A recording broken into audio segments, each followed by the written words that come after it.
All right, we're doing lesson 10, and this is starting a whole new thing. We're learning like a new game here. We're going to create something cool. We're going to learn about what's going on in the background here, which is called Parallax Scrolling. Super fun. You actually have to play this game and win it. Or no, you don't have to win it. You just have to play it. And then it'll have you do that. So you'll pick your dragon, and then it'll have you, once you pick one of these, use your arrows to move, spacebar to shoot. And then you just have to try to get through here, okay? And there's things to collect. So once you get through that, it's going to go through the 3 concepts that you're going to cover in this lesson, which are, I'll just tell you what they are, and then making a start screen. So having a screen with a start button that has everything else hidden except that button, and then when that button's clicked on, the actors will pop up and the start button goes away.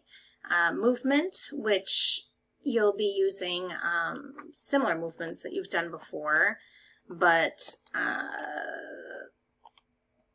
we're going to be, again, looking at that right arrow up, arrow down, left and right, and then using that costume to make something look like it's working the correct way, and waiting so it makes it look more realistic. And then rotation styles. So there's 3 different rotation styles that you can choose from. There's all around, left, right, and don't rotate. So here's what it looks like. So if here's all around, if I click on that and then go by him, he can rotate completely following my, ooh, it makes me a little nauseous, my mouse.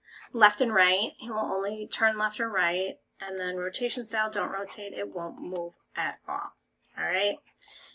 Then you're going to control a dragon. And in this module, you're going to let the dragon flap its wings, give the dragon movement controls, and that's it. It's not a ton of code. You're dragging out a couple different blocks here. Don't forget to code the full movement of all 4. The fly is here for you. They've already coded these 3 basic movements that will happen every time you fly. The only difference is the pointing direction based on which arrow key that you press. Then it's going to show you how to add a start button to a game, make your own start button. This is the one that I made, and how to broadcast and receive a message.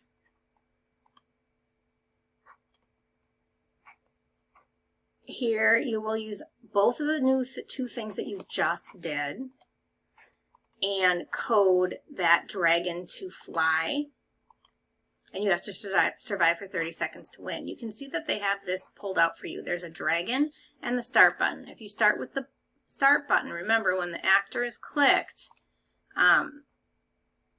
you want to broadcast game start. And then in here, when you receive game start, that's when we're going to show ourselves and start doing the flying. And our flying, we need to set it up. We do this, okay? You have to add a fly into each one of these or it isn't going to fly. Your dragon will not fly when you press the other arrows, okay? And then you got to survive for 30 seconds to get through. Now create a game. This level is long. It has you make a start button. You start with just these 2.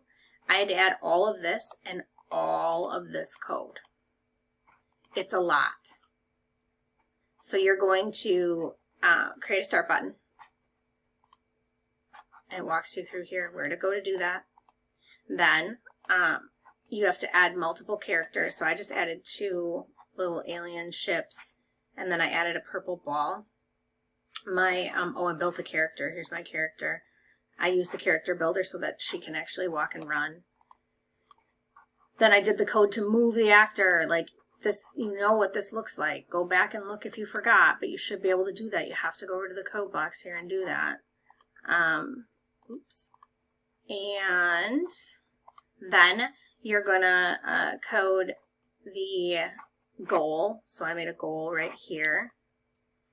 I made all of those characters be hidden until the start button. So I looked for when I receive game start, then they show, otherwise they're hidden. And then I made it so that if the actor is touching the purple ball, that's this thing, it broadcasts win. If it touches either of these ships, which I have both of them gliding between two locations, it broadcasts lose. So if you look here, here's what mine looks like when it's running. So I click the start button, and I can go here. She does not move very fast, so I have to be very deliberate in when I go through these two little things. I made it a little tricky. Not too tricky, but just very close. And if I touch that, you win broadcasts. If I touch one of the other ones here, game over. And then there's a quiz at the end.